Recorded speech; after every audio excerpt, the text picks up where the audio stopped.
Hello everyone, welcome back to the Undercut. In today's video, we're going to be talking about the rookies for the F1 2025 season, previewing them, and who we think will do good, who we think will do bad, and who will have an average season, let's just say. So, obviously this year, we've got a lot of rookies coming in. We're going to discuss who we think is going to perform the best out of all of them. So first, let's discuss the man, the myth, the F2 champion. It is Gabriel Bortoleto. Yes, I mean, it's a difficult one, isn't it? Because obviously you got to take into context the machinery that they've been given. Yeah. So obviously Bortoleto's coming into a team that, let's be honest, last year it was a tractor. Yeah. So he's coming into a car that's just, it's not good. No. It's not good. Hopefully a little bit better for when he's there, but yeah, not good. I mean, I love Bortoleto. Let me get that. I love him. He's top driver. I said it multiple times last year. And yeah, I think it's going to be a tough year, not down to him, down to the car. Yeah. But I think we'll see glimpses of he deserves to be an F1. I don't think he'll be like a Logan Sargent. I don't think he'll be a Latifi. I don't think he'll be a Sorokin. I don't think he'll be a Van Dorn.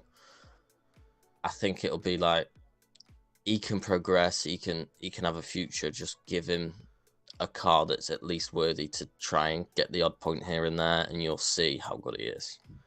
Yeah, he's going to be one of them drivers, I think, that even though he's going to have a car that probably won't work the best, let's just put it that way, he's still going to show, I think, why he deserves to be an F1. He's going to have, I think, probably a couple of Q2, maybe even an odd Q3 appearance here and there. Yeah. But that Sauber, I think, will just be awful. I don't think he'll score any points, personally. I don't know about you. What do you think? I don't think he'll get points either, no. No. The Sauber's just awful. I mean, if he's in it for the long run, and obviously if he doesn't end up going to a different team, then Audi potentially could give him a car that could score points in 26. Yeah. But it's, this year it's going to be a bit woeful, I think, for Bortoleto. Not from him, but because of the car. I don't think he's going to be able to show what he can do. But I think he'll prove why he should be an F1, definitely. Yeah. Yeah, let's talk about Isaac Hadjar then. So, yeah, a very late addition. Late addition from this Red Bull palaver. He had a good year, similar to Bortoleto. Very good year. Obviously, that F2 championship came down to the final race. Yeah. Deserved a seat in Formula One, in my opinion, as well. Yep. But again, I think the thing is with all these rookies, to be honest, this year, I think pretty much all of them are going to kind of struggle against the experienced drivers. Yeah, especially when the midfield is really close. When it's so close, the cars are all really close, like whether you're in the midfield battle or whether you are the likes of Antonelli in the top team battle. Yeah. Because the drivers and the cars are so close and so good, they're going to struggle being in their first year or the first half of the season anyway, at least. So I think they're all going to struggle, but I think, again, Hadjar will retain his seat because he will, similarly to Bortoleto, show why he's there. I think at times he will be on par with his teammate. I think he may scrape a point here or there. I think at times, again, hit a Q3, Q2, maybe a Q2 consistency. So that'll be good. But again, I think another year similar to Bortoleto where he struggles in terms of the big guys who are experienced. I think, personally, Hadjar's going to struggle. I think Bortoleto actually is actually rather fortunate that he's in a car that isn't going to give him a performance, because in a certain aspect, you could say, well, Hadjar might be in a car where the expectations are slightly higher. Yeah. For him.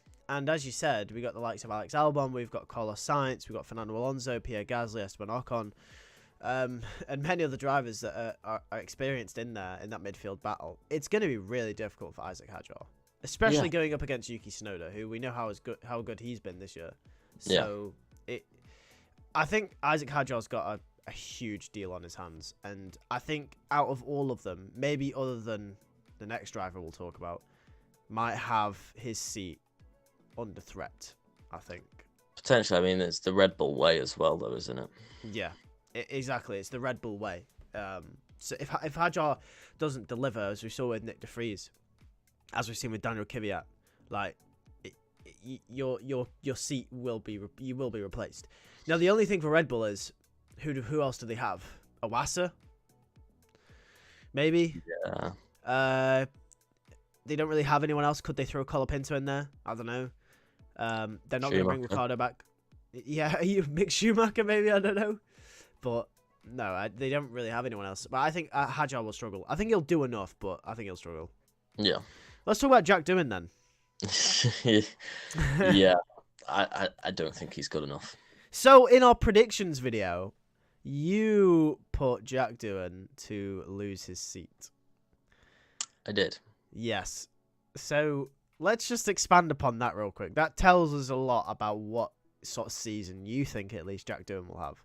Yeah, I think that Alpine's going to be good enough to be best of the rest, fifth, consistently pick up points. You're going to see Gasly 8th, 9th, 10th, pretty much consistently. And I think Doohan's going to be consistently 18th, 19th, 20th. I don't know what it is about Jack Doohan. I mean, clearly Alpine, they've got the data. He's been the reserve driver for, a few seasons now. And he's been a part of that academy. Obviously, they've seen things in the simulation that tell them that Jack Doohan is quick enough. So he must be on par with Gasly in the simulations. But simulation doesn't correlate to tarmac, real life. No, it doesn't. I mean, he at least must be matching Esteban Ocon for them to replace him with Jack Doohan. So, I don't know, like... For me, it's weird because I've got this gut feeling that Jack Doohan just isn't good enough. Same. Like, everyone's saying, oh, well, it was his first race in Abu Dhabi. He's got to come in mid-season. Oliver Behrman came in. I mean, not mid-season. I know he came in the second race, but he's never raced a Formula 1 car ever in his life. And he's been put into Ferrari, one of the most high-pressure teams on the grid. In Saudi Arabia.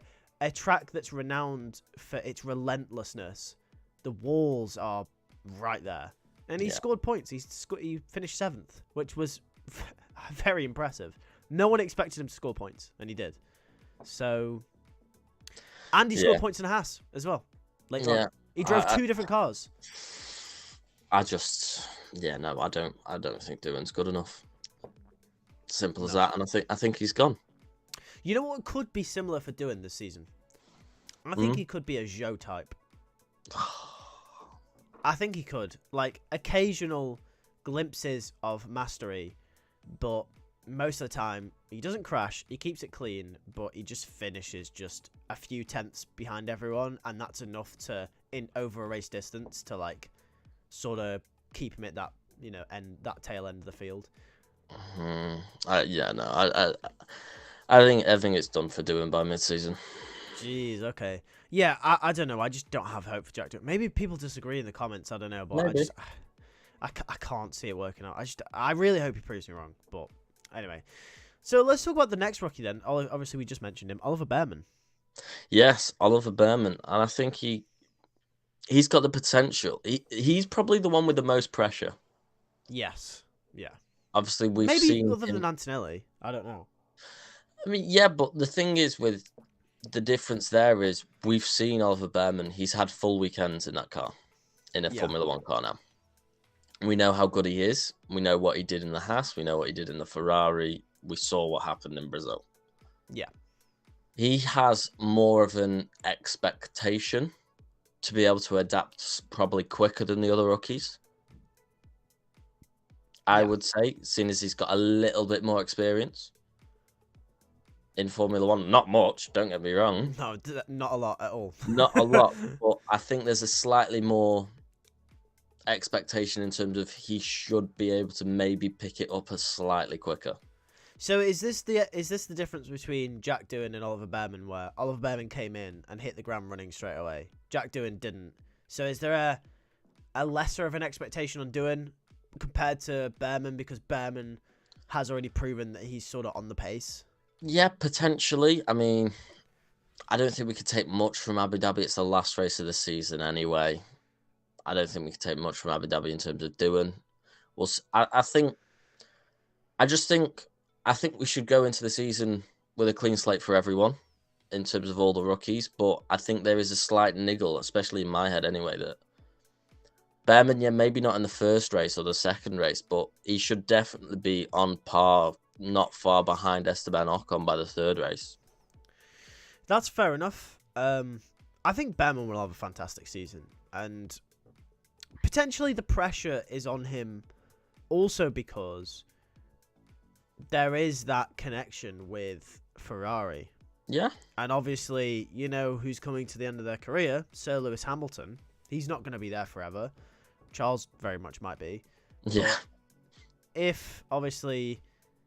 I mean, okay, this is a complicated point because he hasn't even had a full first season. And there's a very big chance that if it doesn't work out in Williams for Carlos Sainz after Hamilton retires, there's a high chance that Sainz could even go back to Ferrari because that bridge wasn't burnt. And we know that works. And Charles definitely isn't leaving. But if Sainz doesn't go back to Ferrari and it works out for him in Williams, and Hamilton retires in the next few years and Charles is still there, the natural replacement is Oliver Behrman. It is.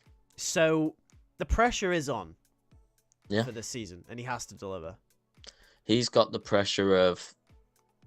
He's still got that big team stiff around him. Similar to Isaac Hadjar. Yeah. He's a future for Red Bull. So, similar with both of them two, they've got a big team that they've got connection with. Yeah. That you need to perform in this, say, junior team to have your chance at a big team, a stab at a world championship. Yeah, absolutely. Let's move on to our last two rookies then. We'll come to Liam Lawson, but let's talk about Kimi Antonelli. Yes, obviously, he's already got a stab at a big team. He has, yeah. Isn't he the first rookie to join his first season in Formula 1 with a big team since probably Lewis Hamilton? Yes. To get a race winning seat. But yes. Is it Lewis? It probably is Lewis Hamilton. It's probably the first driver to get a race-winning seat since Lewis Hamilton. I am trying to think through. Max didn't, Seb didn't, Charles didn't. Seb didn't. I mean, arguably Seb did because Toro Rosso did a winning race, but obviously it wasn't meant to. Yeah, it wasn't meant to. Wasn't meant to. Yeah, probably is since Lewis Hamilton. It probably is still Lewis at McLaren, wasn't it? Yeah, this is probably the first time this has happened. Yes, and since then. It's a slightly different pressure on Antonelli. I'd almost argue there is less pressure because in a way, the other drivers have got seats, but they've sort of got to prove themselves to be picked up by the top teams. It's almost like Toto Wolff has skipped that part of the process with Antonelli, sort of is believing that he is that good and is now going to give him time to catch on. Yeah. So maybe it's almost like there isn't pressure, but obviously if he doesn't end up starting to deliver by the end of the season, I think that's maybe when it could start being a bit touch and go for Antonelli. Yes, I mean, the thing that also could save him in terms of the top team, I don't think the expectation of Mercedes is to be fighting for a championship next year. No, not at all. So I think that he's kind of in that pack where he needs to consistently score points, but they're not mad if he's like 5th or 6th. Yeah. So, yeah. It also embeds him for 2026 pretty well. Yeah, it's pretty... It is less pressure, I feel, for Antonelli. However, the pressure comes if he's not in the points. Yeah. Do you think this upcoming season for Antonelli is more of a, okay, we don't expect you to really be on the podium every weekend, but just don't do a Perez? Yes. Like I think that's it. I think it's more of a maybe he comes in and does a Piastri. Yeah. I mean, Oscar Piastri was probably a rookie that came into a top team. There you go. Yeah, but McLaren wasn't that at the start of 2023, were they? Well, Yeah, but they weren't winning races in no, 2022. okay, it's not a race winning team, but it's a top team. It's the in pedigree. closest we've got. It's the closest we've got. Yeah. Yeah. So maybe he comes in like an Oscar, because Oscar, when he came in, you could clearly see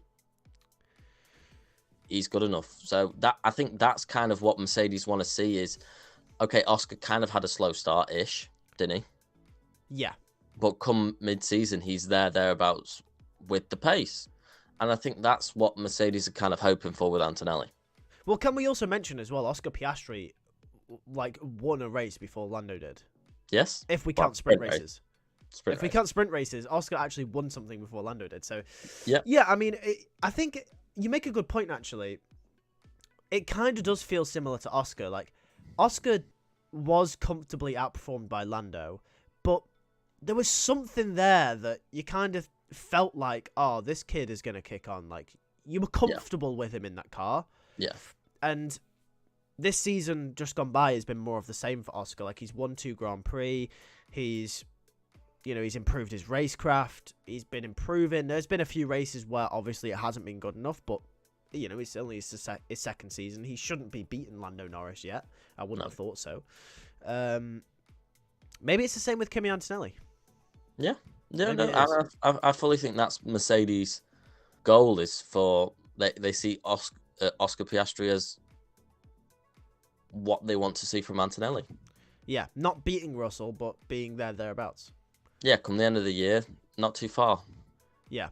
Well, let's talk about Liam Lawson then. So, arguably, this is either going to be the least amount of pressure seat, or it's going to be the most. Because he could kick on and completely demolish what Perez did the last few years. Or he could be struggling as much as Perez, and he could then become the most talked about driver on the grid come mid-season, whether he needs to be replaced or not. This could go either way. I think it's the second option.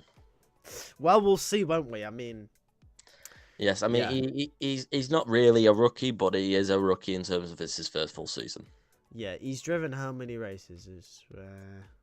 10? 9? Yes. It's around there. It's about half a season worth of races, isn't it? 10, I think. 11, maybe. Might have been 11, because did he do 5 the year before and 6 this year? I can't remember. Was Daniel out for that long? He was out for definitely 4. It was Japan, Singapore, Texas.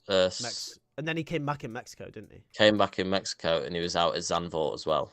So 4. So 10 races. He's done 10 races. Yeah, but was there another race in between? No, I don't think so. Either way, it's about half a season worth of races. Yeah. Yeah, it's going to be interesting, isn't it? I mean, I also agree. I think he'll struggle. But I don't think that's Lawson's fault. I think that's Red Bull's fault. The Red Bull's always going to be hard. Yeah. I don't think there is any pressure on him, though. Just simply because of how awful that second seat has been for the likes of Pierre Gasly, who we've seen has gone on to be, one of the highest rated drivers on the grid. Alex Albon, who has done good things at Williams.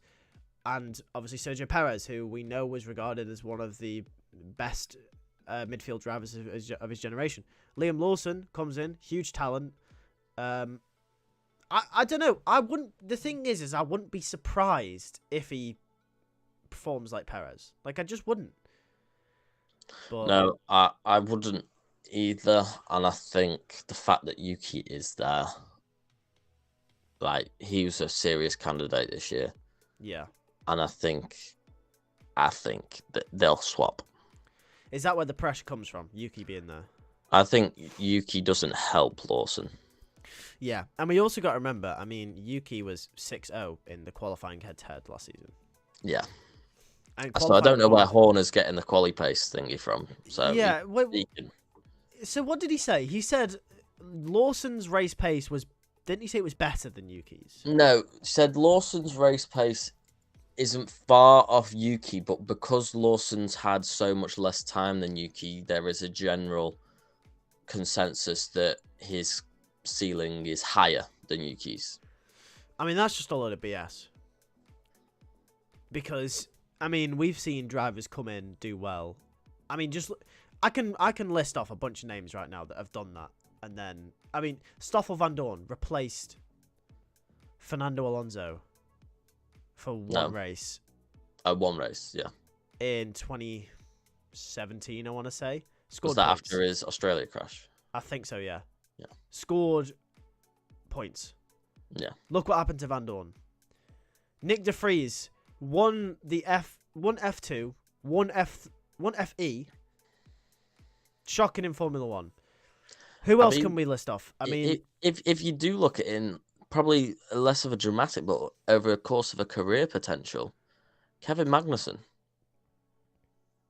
Oh yeah, I mean, from what he showed in that McLaren, obviously podium in the first race with McLaren. Beat Jenson Button. Serious candidate at Ferrari to go to Ferrari in 2019. Yep. Because they were worried about Charles Leclerc at Alpha. Yep. And he's just never really hit them heights. Granted, maybe he's not had the car to do that, but he's had glimpses of that, Kevin, but just not enough. And I mean, we could list off many other drivers. There's one other that I was thinking of that I think perfectly encapsulates it. Who else was it? I'm thinking of them right now. Who was it? It's not Lewis Hamilton. It's definitely not Lewis Hamilton. No, it's not. It's definitely not Lewis Hamilton. No, but I think Lewis Hamilton is an example of, like, his ceiling wasn't far from where he was when he came in because he was already winning races. Well, yeah. So, like, I just think it is just BS. Like, Horner is just spewing BS. Like, yeah, okay, his ceiling could be higher, but at the end of the day, like, Liam Lawson has been outbeat by Yuki Tsunoda, and I think Yuki deserves that chance. Oh, wait, no, there it is. Oliver Behrman. I think it's a perfect example. I mean, okay, right. He scored points in a Haas and he scored points in a Ferrari. Does that mean he deserves the Ferrari seat? No. His ceiling could be higher, but you don't know that. We don't know this about Liam Lawson. We just don't know. No. There's other drivers that deserve a chance. So, there you go. Yeah, well, yeah, that's the. I mean, there's many things we can say about Lawson, Yuki, Hajar, Horner, Marco, Verstappen, but we're not making it into a Red Bull video. This. Nope. So there's so much things you can say about it, but time will tell with this season on that one. Yeah, we'll see, won't we? Anyway, let us know in the comments below. Who is your most anticipated rookie of this year? For me, I'm going to say it's probably Oliver Behrman. Yeah? For me, it is tough. It's tough. It's really tough. I'm interested on quite a few, but I do want to see, because the one driver I think could change my mind on this is potentially Bortoleto. Yeah. For me, he could have the potential to rival Hülkenberg, and if he does that, then wow. Yeah. No, absolutely. Anyway, thanks for watching, and we'll catch you in the next one.